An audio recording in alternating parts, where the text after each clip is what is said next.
Hello hi नमस्ते मु मानस मो यूट्यूब चैनल रे आपन स्वागत। आज आम एयरपोर्ट माने बिजू पट्टनायक एयरपोर्ट आसचु बुलिया पई। तेणु आज खास कर जापे बिजू पट्टनायक प्रिय स्मृति भाव डाकोटा जोटि आमर बिजू पट्टनायक एयरपोर्ट पाखे अवस्थित अच्छी। तेणु आज तार इनाग्रेशन होती आम आज बुलिया आसचु आप देखिपे तार दृश्य एवं देखते। ये होती आमर मान्यवर पूर्वतन चीफ मिनिस्टर बिजू पट्टनायक जे कि आमर थिले फ्रीडम फाइटर थिले एवं एक दक्ष पायलट भाव आम समस्त जाचे। आज 5 मार्च ताकर होची जन्मदिन। तेणु ये जन्मदिन अवसर में आज यही डाकोटा को प्रतिष्ठा कराई श्रीजुक्त नवीन पट्टनायक को माने आसिक इनोग्रेशन करते देखिपे तार सब दृश्य आप 11 एकर जमी रे ये डाकोटा अवस्थित अच्छी। डाकोटा माने DC-3 ये हूँ आमर कालकाटा एयरपोर्ट रे डाकोटा बहुत दिन धरी पड़ रही है। एबे ताकू स्थानांतरित कराई भुवनेश्वर एयरपोर्ट को भुवनेश्वर बिजू पट्टनायक एयरपोर्ट को स्थानांतरित कराई है। देखिपे विशालकाय विमान एटा सर्वसाधारण मन देखापी रखाई। देखु तार सब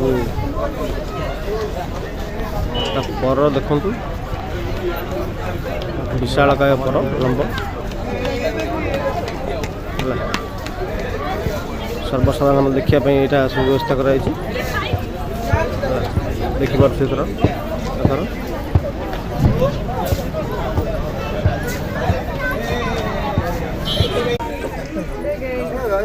कलिंग एयरलाइंस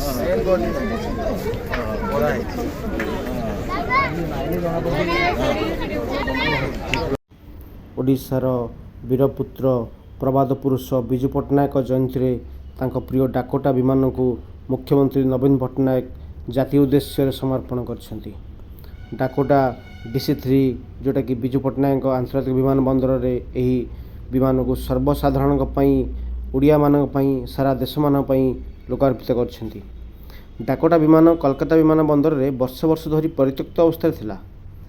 राज्य सरकार उद्यम यह भुवनेश्वर विमान बंदर को अणाई मरामती कर संपूर्ण नुआ रूप से प्रदर्शित कर विमान रही बिजू बाबूर जड़े अद्यम साहसी ओडिया युवक वीरत्व और पराकाष्ठार कहानी।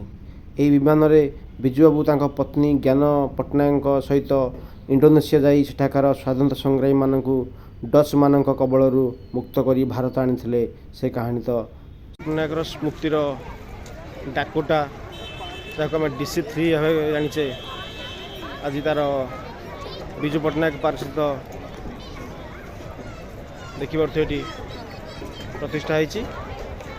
आज सर्वसाधारण मान आज संपूर्ण भाव में फ्री अच्छी। आज आज मार्च 5 तारिख जन्मदिन उपलक्षे आज डाकोटा को माने साधारण मान देखा निमंते रखा देखिपे लोक मान गहली। चलतु पाखु जा देखिए तार विषय देखिए तार शेष पट विशालकाय कलिंग एयरलाइंस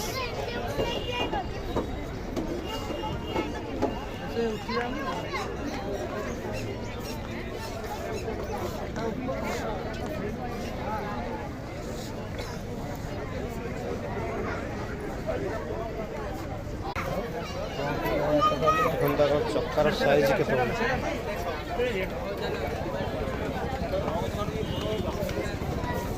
गोटी चक्का